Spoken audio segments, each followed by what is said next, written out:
parents sorciers. Chacun a son sorcier dans la famille. Moi aussi j'en ai. À chacun son sorcier.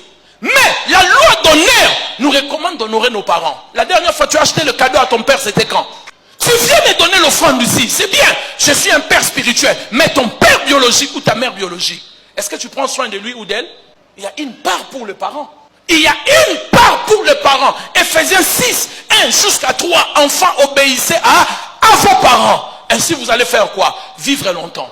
Tu n'es pas encore parent pour savoir c'est quoi la puissance d'un parent. Je respecte les parents depuis que moi-même je suis parent. Demandez à ceux qui sont des parents comment ils font comme ça pour que leurs enfants mangent, pour qu'ils partent à l'école. Maintenant toi tu deviens parent, tu négliges ton père ou ta mère. Et puis maintenant tu as un petit diplôme d'état. Comme ton père n'a pas étudié, tu dis à ton papa, tu ne comprends rien. Tu n'es pas un fils digne. Comment ça ton père ne comprend rien? Il t'a nourri depuis ta naissance. Il faisait comment pour te nourrir? Et tu te permets de lui dire, papa, vous n'avez pas étudié, vous ne comprenez rien. Tu attires la malchance et la pauvreté. Écoutez ces petits secrets. Nous sommes une église qui croit au combat spirituel. Nous frappons spirituellement tout le monde. Mais physiquement, je ne peux pas frapper mes parents. Le combat est spirituel, le combat n'est pas physiquement. Je ne lui manquerai pas de respect comme ça parce que j'ouvre une porte pour que l'ennemi me réclame. Mais spirituellement, là, je peux attaquer. Mais physiquement, il y a la loi d'honneur. Je dois honorer mes parents. Est-ce que vous donnez des offrandes? La dernière fois, tu as acheté la chemise à ton papa. Même aller rendre visite à ton père. Il n'y a pas un jour. Si vous remarquez, quand je finis les cultes, si mon papa est là, je donne une enveloppe. Des fois, ce n'est pas beaucoup d'argent. Mais je donne toujours. Parce que je sais qu'il ne dira rien. Mais le fait de le faire, le ciel voit cela. Dans Genèse, je crois, 27, Isaac dit à son fils Ésaü, prépare-moi la nourriture comme j'aime parce que je m'approche vers ma mort, afin que mon âme te bénisse, mon fils. Est-ce que l'âme de ton père, de ta mère t'a béni avant de partir? Vous êtes un fils méchant, une fille méchante. Ta mère est morte avec ta souffrance. Parce que tu ne l'écoutais pas, tu ne l'obéissais pas, tu ne prenais pas soin de ta mère. Moi, ma mère est décédée, elle m'a béni. J'ai failli rater la bénédiction. Ma défunte mère, j'arrive à Paris. Elle apprend que j'étais à Paris, je ne suis pas venu à Bruxelles, la rendre visite. Maman se fâche. Maman me dit, toi tu viens vraiment ici. Tu rentres à Kinshasa sans venir me voir. Un jour je vais mourir. Et qu'est-ce que tu feras? Je pris des paroles à la légère. Un de mes beaux-frères m'a dit, petit, il n'y a rien de plus meilleur dans la vie comme maman. Moi j'ai perdu ma mère, je sais ce que je t'ai dit. Je venais de faire une affaire.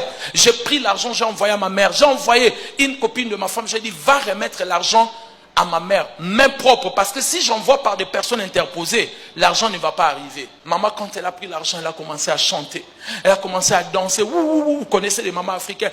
Moussa Koli, le prophète de Dieu. Maman m'a béni. C'était la dernière fois que j'ai entendu la voix de ma mère. Après quelques mois, elle a fait l'accident cardiovasculaire. Elle est partie au coma.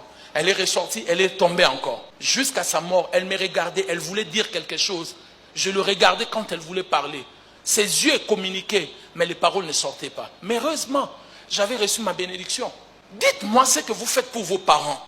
L'une des voies qui va te faire sortir de la pauvreté, c'est la manière dont tu honores tes parents. Le fait de parents, tu fais quoi? Est-ce que ton père a un souvenir de toi, de cette année? Noël est passé, le fait de l'anniversaire de ton père, tu fais quoi?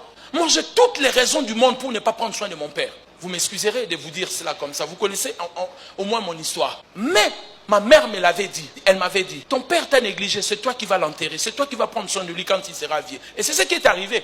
Et je prendrai soin de mon père jusqu'à la fin, jusqu'à son dernier jour. Parce que je sais, la Bible dit, c'est lui qui maudit son père. Dieu éteindra sa lumière même dans les ténèbres. Tu n'as aucun respect pour tes parents. Tu respectes le pasteur. Daddy. Na papa botayote. Tu as ton père qui est vivant. Honore ton père. Il y a même des gens, toi tu es mon daddy, moi vraiment mon père biologique, c'est faux. C'est faux. Ne me fais pas entrer dans ces combats-là. Si tu as perdu ton père biologique, oui, je peux devenir comme ton père. Mais s'il est vivant, va prendre soin de ton père biologique. Deuxième sorte d'offrande que nous négligeons. L'église a toujours parlé de l'offrande de pasteur, mais l'église ne parle pas très souvent des offrandes des parents. Allez voir ton père aujourd'hui. Fais du bien à ton père. Sors avec ton père comme si c'était ton mari. Vous partez en ville, vous mangez. Ton père a vu la ville il y a 7 mois, même 7 ans.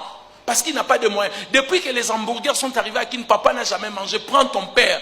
Lui te prenait quand tu étais enfant, vous sortez. Prends-lui aujourd'hui comme ça. Tu pars avec ton père en ville, rien que vous deux. Vous mangez, vous rigolez, vous blaguez. Ce sont des choses. Quand il sera ému. Il va faire sortir la profondeur de la bénédiction et il va parler sur ta vie. Et beaucoup de gens ne le font pas. Tu montes contre ton père, contre ta mère, vous vous disputez, vous insultez papa, insultez maman. N'entrez pas dans ces histoires, mes chers amis, ce que je vous dis. N'allez pas en guerre contre tes parents, tu ne gagneras pas. Dieu n'est pas bête, il sait pourquoi tu es passé par là. Dans cette famille de sorciers, n'allez pas dans les combats comme ça. Va spirituellement, mais pas physiquement. Qui m'a dit amen?